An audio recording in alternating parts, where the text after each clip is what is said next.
Chapter 4. So, just gonna start off by saying no mention of Arthur or Ford The in only this chapter. slight mention to what happened before was something to do with France, like the island of France, and it was like, well, it wouldn't matter because the Earth's been vaporized. Right. So, Arthur and Ford presumed dead. The book is now gonna follow this character, Zaphod Beeblebrox. The president of the universe, apparently, but he's not actually that important according to the text. Oh, whoops. Yeah. I like that for some reason this guy is the president. Yeah. Galactic president or whatever. But it's like kind of like we were talking about before with like ebooks.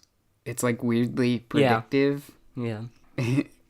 in like a strange kind of way, because like I don't know, it seems like not that far off from the current US president in the sense of like it's just this character that you would never expect to be the president is the president, just because it's not really, he doesn't really have any power. It's just about like drawing people's attention. Yeah. And it's like that's what Zaphod Beeblebrox is also, good at. It seems like they predict like live streaming with like the 3D camera which was hovering around filming him. Yeah, and drones a bit. I was actually gonna mention that. Yeah, and like 3 billion people watching. That must have been like back then. You're like, wow, 3 billion people. But I think Despacito has 3 billion views right now, so it's like not that insane of a number to think about. Well, nowadays. it's simultaneous watching as opposed to like 100 million people watching the same thing 1,000 times or whatever. But yeah. But still, you would think if he's president of the whole Galactic Federation or whatever, I forget already what it is, but you would think there'd be more than 3 billion. Full title: President of the Imperial Galactic Government. The internal Imperial is kept though. Yeah, Imperial Government. Bit of an oxymoron, but yeah, it's Oh yeah, I love the. What I do like is how he's technically emperor, but the actual emperor has been kept alive. Has been keeping himself alive, so all of his heirs have died. Mm-hmm. So he's just have to keep himself alive. So yeah, but I did not expect this chapter coming. It seemed a bit random. Like it just ends with the Vogon construction fleet coasted away into the inky starry void. Far away on the opposite spiral arm of the galaxy, 500,000 light years away from the star Sol. Yeah. Zaphod I mean, it's like, what? Where did this come from? Clearly, it's like setting up a second path, which is gonna cross with the other path. But, yeah, I also like the that two of the islands on this remote planet are called Easter Island and France. Yeah. But it's just sheer coincidence. I guess you could say the same thing about like the parallels we're making with like the predictions and stuff. Yeah. Like, did he predict drones, or is it just kind of like logical thinking? Like, was Zaphod Beeblebrox being president commentary on modern politics, or is it just sheer coincidence, like the word Easter in some other language meaning, what was it, small, flat, and brown or something? Yeah. It's weird how it ends. I'm guessing he said he has a paralosomatic bomb that nestled quietly in his pocket. I'm just confused about, like, did he blow everyone up? I guess I haven't really read much. Like, I haven't read much into chapter 5, so I haven't really seen how far that's gone as of yet. But like, I'm guessing because he says, "Oh, I'm going to steal." Like, that's really truly amazing. So amazingly amazing. I think I'd like to steal it. Like how that that even it says an amazing, a marvelous presidential quote, which kind of adds to the fact that he was just there to be the fancy song and dance person. Yeah, the whole time he's talking, the press is just trying to get a quote they can run like a headline with, and he keeps saying things like just like wow or like hi, like nothing really quotable. Yeah.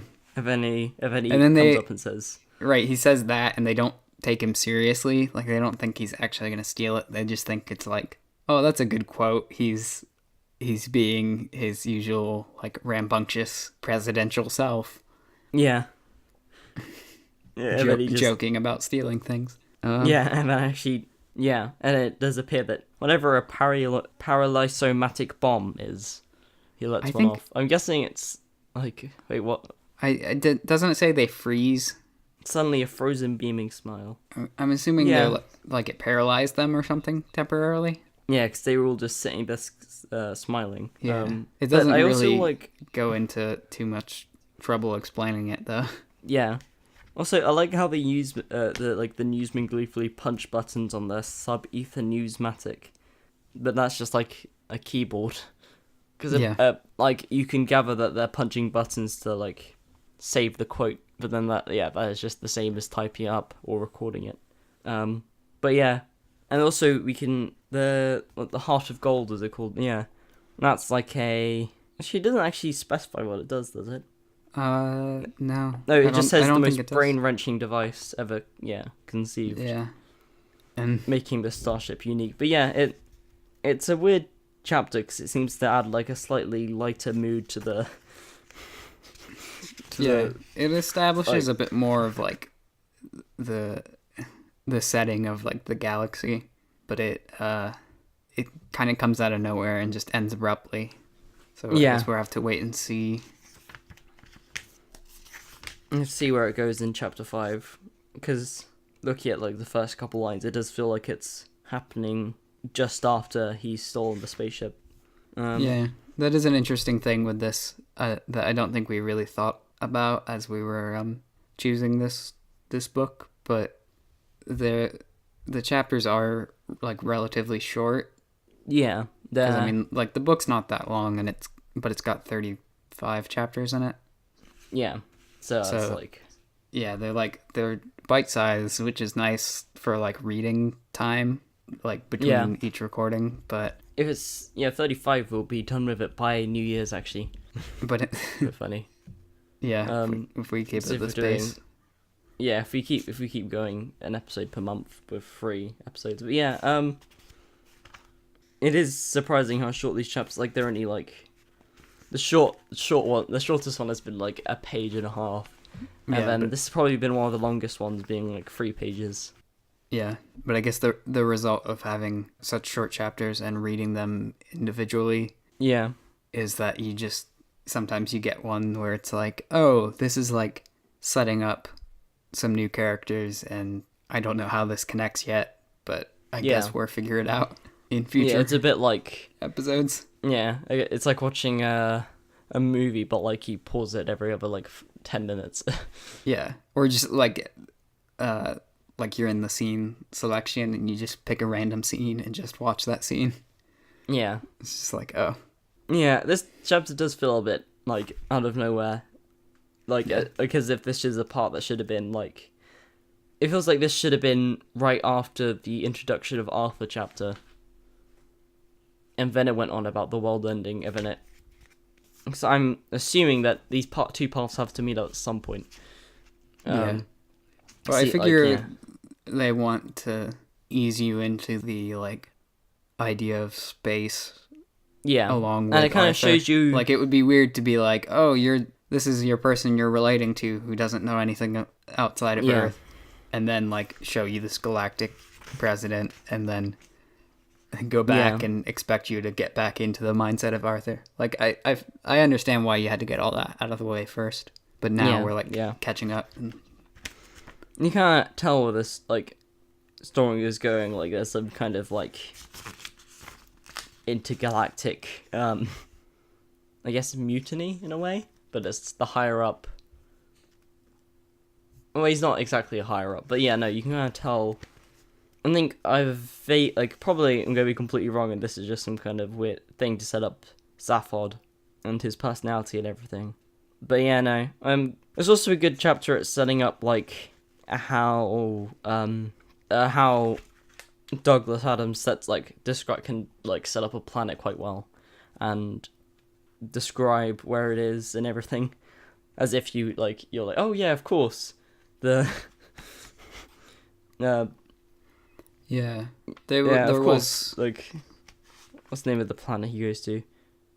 Oh yeah, of course, like the Damagran, like he just says it as if you like when you ask someone where they live, like just in general, and then they're like, oh yeah, this town place, and you're like, oh yeah, there.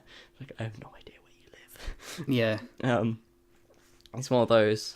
Yeah, at least with this one though, you get a fair amount of description of it, and you get the idea that it's like this sort of desolate, remote place that they selected for this testing ground. Yeah, and that it's a big empty planet that no one would suspect. It's like mostly ocean or whatever. Yeah. I guess as a closing note, I did like the hula voo. Oh right, I think I'm trying to remember whether that was. I remember reading something like that. Oh my gosh, where? I was gonna say, just another note is I do like how much detail Douglas Adams goes into about all his like character flaws, where it's like the manic self-publicist, terribly bad at personal relationships, often thought to be completely out to lunch president. Question mark. It was I like quite that funny. description. Completely out to lunch. Actually, it also does a good job of like describing him. Like, it's like, oh, his third prosthetic arm he got, or then I do find it weird how in the middle of the chapter they just say, oh yeah, he's got 2 heads, just randomly. Yeah.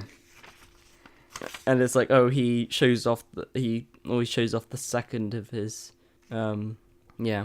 Yeah, like the press seems to have like a favorite head. Oh, I remember the hula voo in Incredible. Oh yeah, the super intelligent shade of blue. That was quite funny. A hula voo is a super intelligent shade of the color blue. And it just floated there. Like what it said in a prism, because it was saying how everyone together. Yeah. What was it? It said something like about how they were all in their best dress. Yeah, they're all wearing their multicolored ceremonial lab coats, except the hula voo, which had been refracted into a freestanding prism. Yeah, that's the one. But yeah, it is quite strange that there's all these like scientists, and then there's just like a blue cube on a table. Yeah. It's just a really smart shade of blue. Yeah.